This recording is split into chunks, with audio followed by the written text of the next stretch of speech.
This podcast is sponsored by BetterHelp. After experiencing trauma, I went to therapy, and my therapist guided me through a difficult time in my life. They helped me understand what was happening and provided me with tools to cope and find my own strength and resilience. Their experience and compassion were invaluable and enabled me to rebuild my life and move forward. I strongly believe in the power of therapy to help people through difficult times. BetterHelp connects you with a licensed therapist who is trained to listen and give you helpful, unbiased advice. First, you go to their site. You can use my link, betterhelp.com/resilience. You answer a few questions, and BetterHelp will match you to a professional who has years of experience helping people with struggles just like yours. Let BetterHelp connect you to a therapist who can support you, all from the comfort of your own home. Visit betterhelp.com/resilience or choose podcast, then notes on resilience during sign up and enjoy a special discount on your first month. People are starved for real connection. We have more information than ever and less knowledge. We talk at each other more than ever and we're less connected. And so I think that people are starting to more overtly seek real human connection in lots of places, real community, as you say, micro community, macro community. And to me, all of that is leading to people really want to belong. Hello, and welcome to Notes on Resilience. My guest today is James Warren. He's the founder and CEO of Share More Stories, a human experience insights company. He's a strategist, a researcher, a writer, and he facilitates storytelling. And we talked about that and compassion and empathy and the role of trust in organizational settings. I think you're really going to enjoy this conversation. James, I'm so excited to have you here today. Thank you for being here. My pleasure. Thanks for having me on. I'm really excited to have this conversation with you. All right. The first question is, what's one thing you've done in any area of your life that you never thought you would do? Oh, my goodness. I would say probably one of the things I never thought I would do is I never thought, and this is even going back a little bit, I never thought I would give a sermon from a pulpit. I did when I was little, when I was a kid growing up. My mom was a pastor in a church, and every now and then I would do a sort of a little kid's version of a sermon. But I really didn't want that to be my life. Like I left that behind in a major way. And I found myself back in a pulpit, kind of a little bit of a sad situation was during my one of my family members' funerals. And I remember saying, like, well, mom, I guess you got your wish. I'm here in this pulpit again. And it's funny because that whole thing for me is a big part of my spiritual path and what I'm keeping and what I'm not keeping from my religious upbringing. And it's complicated to say the least, but it's also something that nowadays I'm becoming more and more curious to explore again is that aspect of my life and that part of my past. Right. Oh, thank you for sharing that. And that you're standing at the pulpit and preaching is, I mean, you're a storyteller, so it's so much a part of who you are. And believe me, I have tried. I know that my quote unquote calling is not to be a minister, but many people in that part of my life and in my family and in my mother's congregations have tried very, very hard to get me back there. And I'm like, it's not for me. And not because I disrespect it or don't value it. I just know the kind of work I want to do and the way I want to engage people. I just don't want to work through the religious frame. But I do find myself sometimes, all too often, people, if I'm saying something that I guess is meaningful to them, they will say, have you ever thought about, they'll ask me if I've ever thought about being a preacher or running for office. And I'm like, you could not ask me two things that I want to do less than those two. But I don't know what it is. I have also gotten that myself, not the preacher, but running for office. And I can't think of anything I want to do less. It's hard work. I appreciate the work that the people who have office do. It is just not something I am cut out for. Well, speaking of storytelling and people appreciating your storytelling, that's a little bit what we're going to get into today. And we're going to talk about how that intersects with the concept of compassion and leadership in organizations. So, to get us started, what are the steps you think an organization needs to be thinking about in order to be truly compassionate? I think for an organization to be really compassionate, it starts with leadership in that organization being really reflective and really honest about their level of compassion to begin with. Like, is the organization deciding we need to be more empathetic, or is that sort of been part of the culture, but maybe it's fraying at the edges? So a little bit of like what's prompting it, and I think more often than not, either companies have lost their way in this space or there's a leader who believes I think we can deliver a better experience for our organization, for our customers and our community. And I think that compassion, that empathy is such a big part of it. And on one hand, it's not that it does or doesn't come naturally, it's that wherever you are on that spectrum, you need to work at it, you need to cultivate it. And so I think for leaders, that means they've got to put themselves in a position of both receiving and demonstrating vulnerability. They've got to lead with examples of being vulnerable and sharing their own stories to make other people feel safe to do so. And they also need to make spaces for their teams to share stories with each other and with them, whether that's through employee engagement work or just creating spaces and forums and conversations where more organic storytelling and story sharing occurs.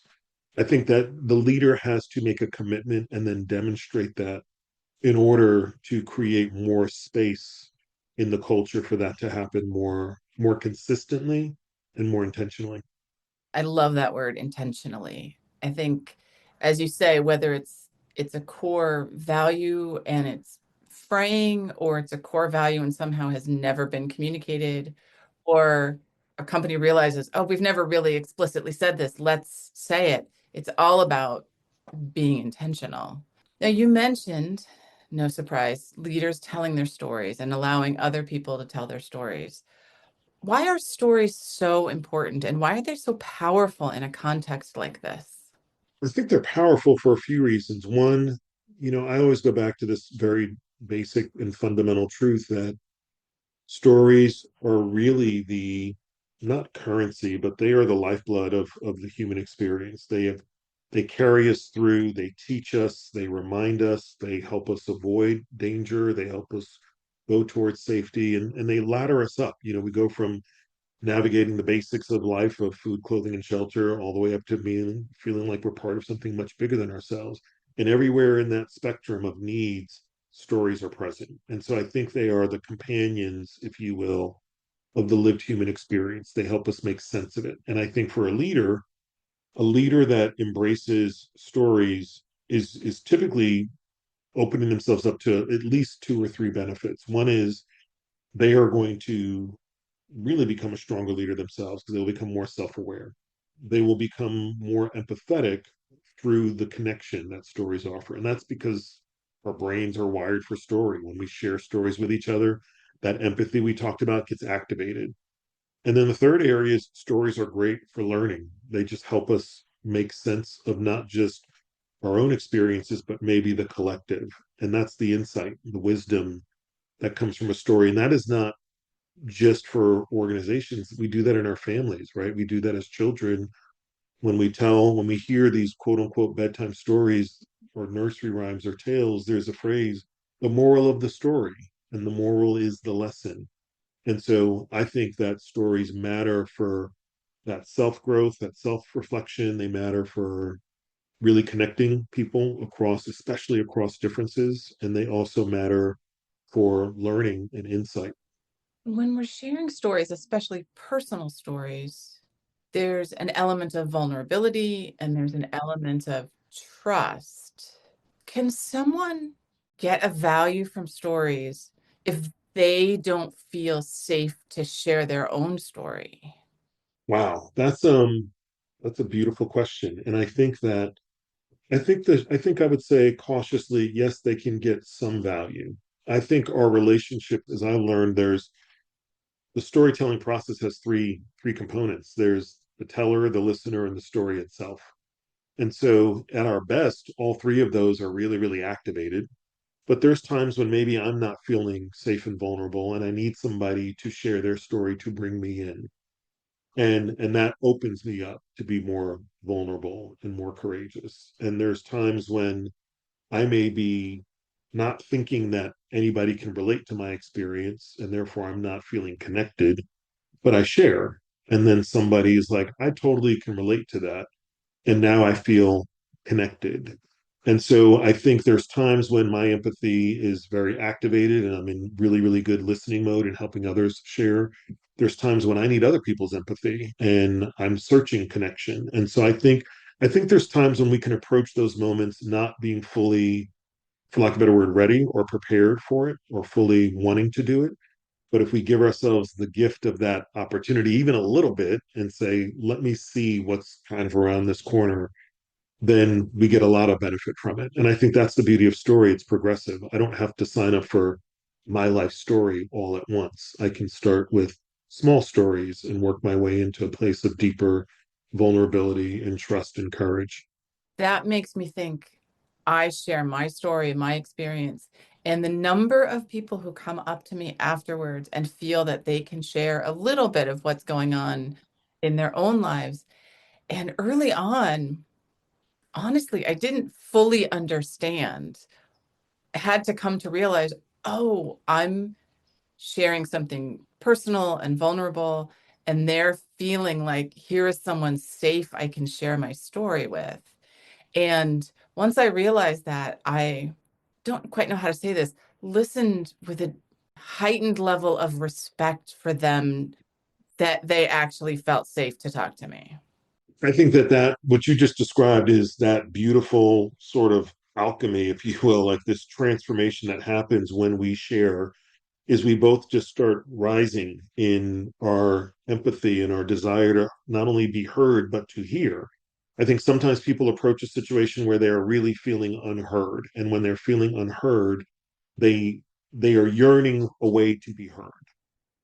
And sometimes that blocks us when we only want to be heard. It blocks us from hearing. I've been in that position. But there's other times when I'm not so much trying to be heard, I'm trying to maybe create an example or create a space and an invitation. And so the style of story sharing can vary, where sometimes I'm intentionally sharing nuggets and snippets, not a whole thing, because I want people to get comfortable with reflecting on their own experience and then taking that step.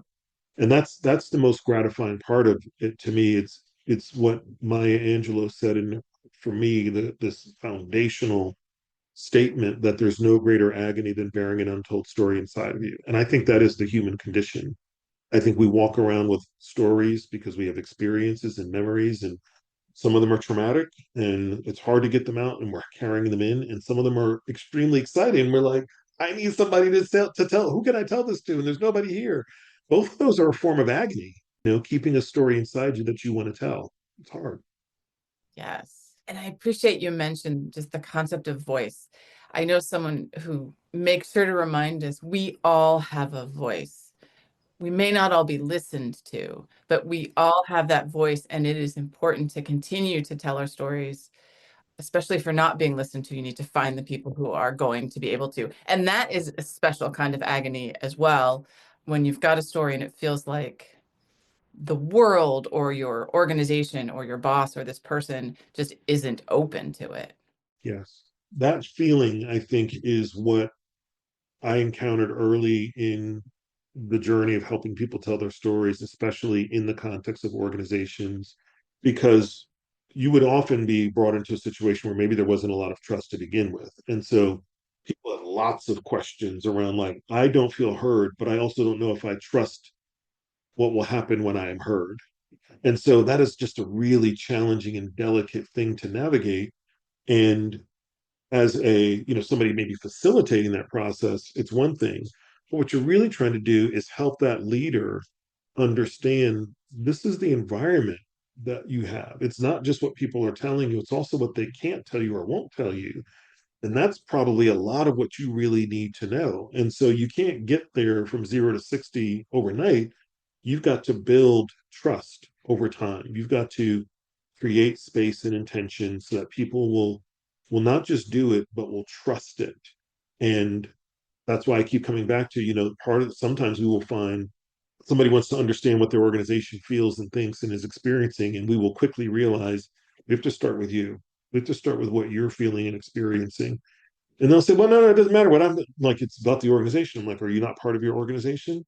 Well, yeah, but I'm in charge. Well, right. But you have an experience, and whatever your experience is, it's blocking you on some level from creating the openness, the transparency, the vulnerability. And you think that that's you being strong, but that is a barrier to your people feeling like they can open up. And so sometimes it feels like therapy, even though I am I nothing know, like, I know. we'll add that to the list. I'm not a preacher. I'm not a politician. I am not a therapist. I so hear you. I have said those exact same words. We have said multiple times now the word trust. And the more I do this podcast and the more I have these conversations, the more that is the core of it. The more I believe that is the core is, do we trust our manager? Do we trust our boss? Do we trust the organization? And without that, I feel like a lot of people are struggling, and a lot of workplaces are likely not unlocking the power of the people who work for them. 100%.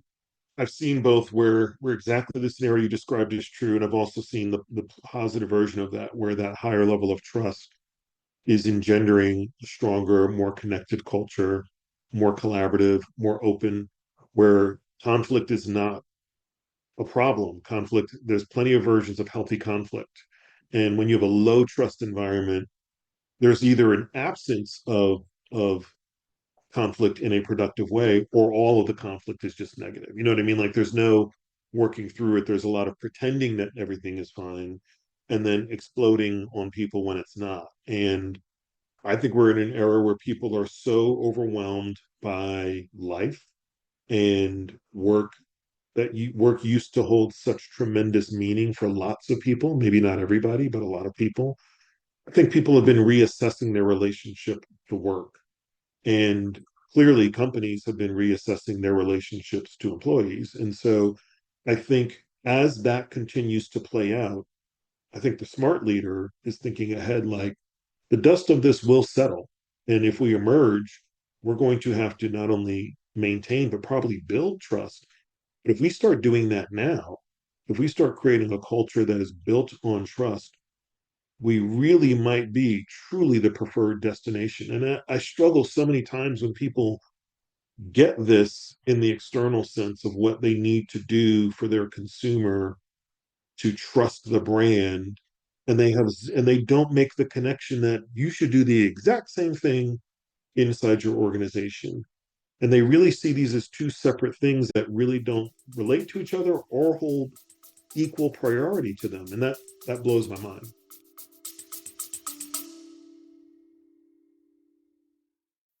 Hi, it's Manya. You're listening to Notes on Resilience, conversations about leadership, recovery, and how we show up in the difficult moments. If something here hits home, or if you're navigating a crisis, or you're seeing something in your team you want to talk through, I'd love to hear from you. You can get in touch at my website, manyachilinsky.com. Now, back to the episode. Yes, I find that shocking when I come across that as well. What do you think is the cause of that dichotomy? Old school thinking and a transactional mindset. Okay. Not wanting to, not understanding what the levers of growth are in today's society, ecosystem, environment, economy, whatever you want to say.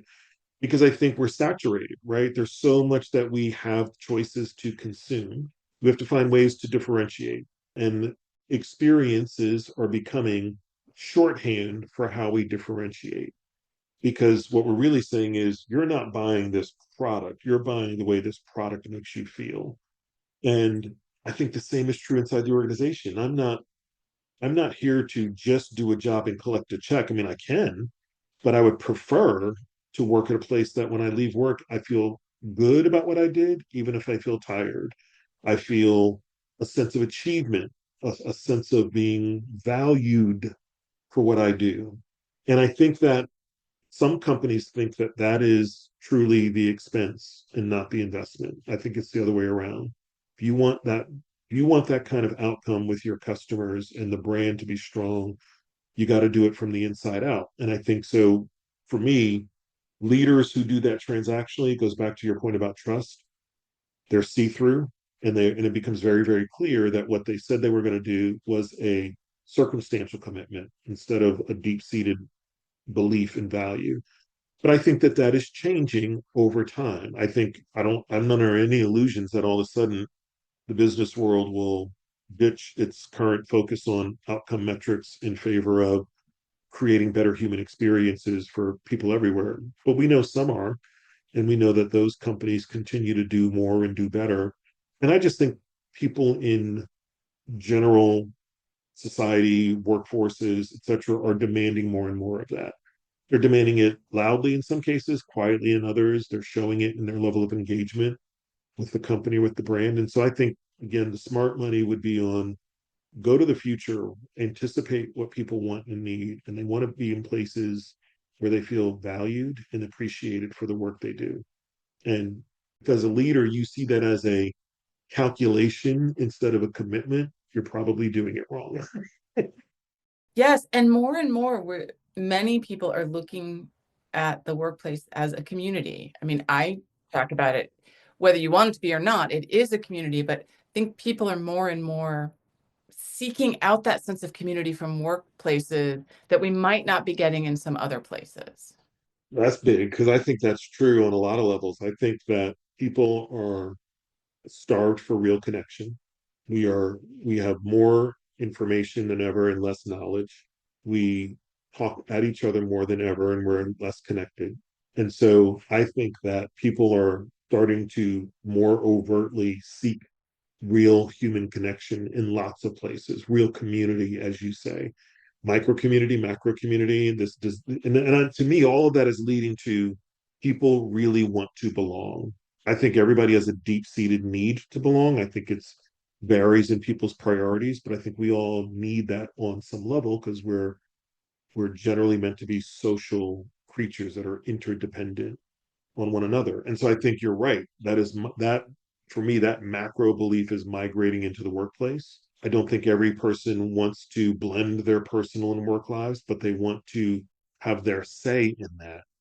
And I think companies have got to come to terms with the value proposition of work is changing. And what's fascinating to me is to see how quickly companies in today's economy are racing to the bottom of that particular equation.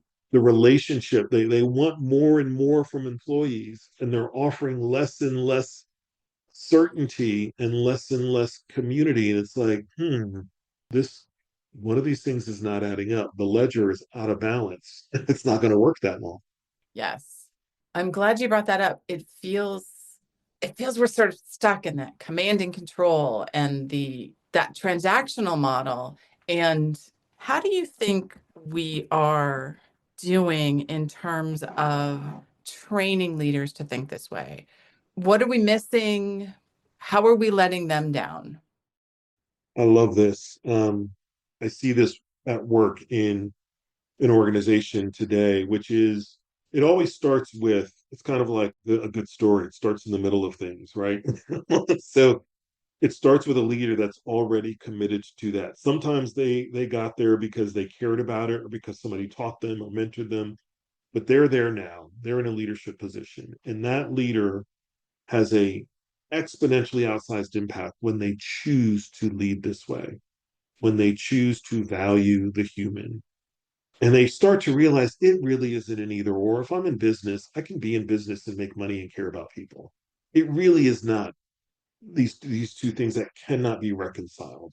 I get it that people who are at different ends of the spectrum may feel differently, but for me, those two things are not at odds.